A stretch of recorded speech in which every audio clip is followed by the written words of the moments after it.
તો દોસ્તો, એક બહુ મોટા સમાચાર આવ્યા છે જીએસઆરટીસી ડ્રાઈવર ભરતીને લઈને, જેની ઘણા સમયથી ઉમેદવારો રાહ જોઈ રહ્યા હતા.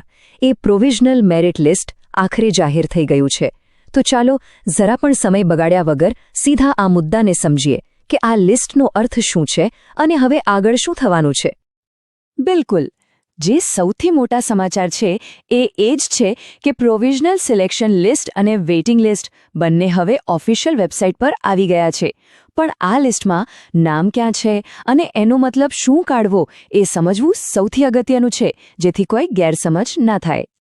તો સૌથી પહેલાં એ જ જોઈ લઈએ કે આ ઓફિશિયલ જાહેરાત ક્યાં મળશે અને એને જાતે કેવી રીતે ચેક કરી શકાય. હા, આ તારીખ બરાબર નોંધી લેજો, 15 ડિસેમ્બર 2025.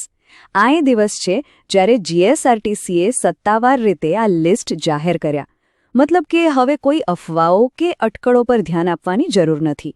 જે કંઈ પણ છે એ હવે આપણી સામે છે, એકદમ ઓફિશિયલ.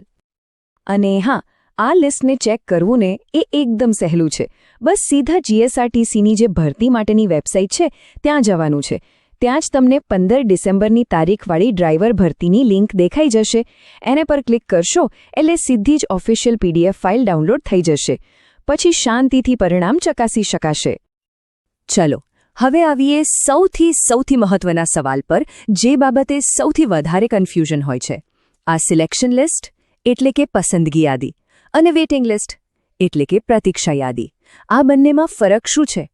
ચલો, આ જે ગૂંચવણ છે ને એને એકદમ સાદા શબ્દોમાં સમજી લઈએ. જો, વાત બહુ સિમ્પલ છે. જો કોઈનું નામ પસંદગી યાદી એટલે કે સિલેક્શન લિસ્ટમાં છે તો એનો સીધો મતલબ એ છે કે એમની પસંદગી લગભગ પાક્કી જ છે.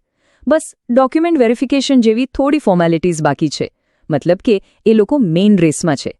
પણ જો નામ પ્રતીક્ષા યાદીમાં હોય તો એનો અર્થ એ છે કે એ એક રિઝર્વ ઉમેદવાર છે. જ્યારે સિલેક્શન લિસ્ટમાંથી કોઈ ઉમેદવાર કોઈ પણ કારણસર જોઈન નથી કરતા, ત્યારે જે જગ્યા ખાલી પડે એ જગ્યા પર વેઇટિંગ લિસ્ટમાંથી ઉમેદવારને તક મળે છે.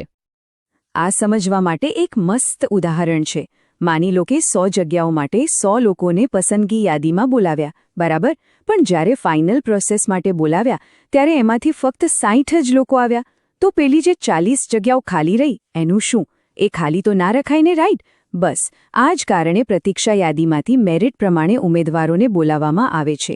એટલે જ આ બંને લિસ્ટ હંમેશા સાથે જ જાહેર થતા હોય છે, જેથી કોઈ જગ્યા ખાલી ના રહે. તો હવે એ પણ જોઈ લઈએ કે આ આખી પસંદગી અને પ્રતીક્ષાની જે વાત છે એ કટ ઓફ માર્ક્સમાં કેવી રીતે દેખાય છે, કારણ કે આંકડાઓ આખી વાર્તા કહી દે છે. જ્યારે પેલી ઓફિશિયલ પીડીએફ ફાઇલ ખોલશો ને ત્યારે એક વસ્તુ ખાસ નોટિસ કરજો. દરેક કેટેગરી માટે 2 અલગ કટ ઓફ આપેલા હશે. એક હશે પસંદગી યાદી માટે અને બીજું હશે પ્રતીક્ષા યાદી માટે. આનાથી તરત જ આઈડિયા આવી જશે કે કોઈ ઉમેદવારનો સ્કોર એમને મુખ્ય યાદીમાં જગ્યા અપાવે છે કે પછી વેઇટિંગ લિસ્ટમાં. ઓકે, તો લિસ્ટ આવી ગયું, કટ ઓફ પણ સમજાઈ ગયા. પણ હવે સવાલ એ છે કે આગળ શું?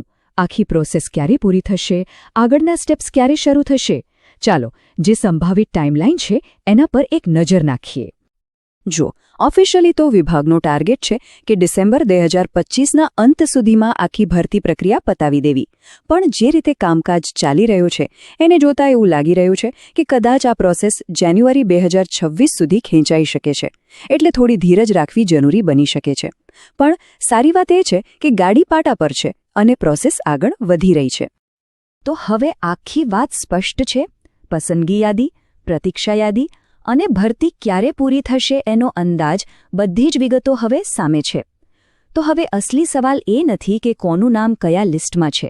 અસલી સવાલ એ છે કે જેમનું નામ લિસ્ટમાં છે એમની આગલા તબક્કા માટેની એટલે કે ડોક્યુમેન્ટ વેરિફિકેશન અને બીજી બધી પ્રક્રિયાઓ માટેની તૈયારી કેવી છે.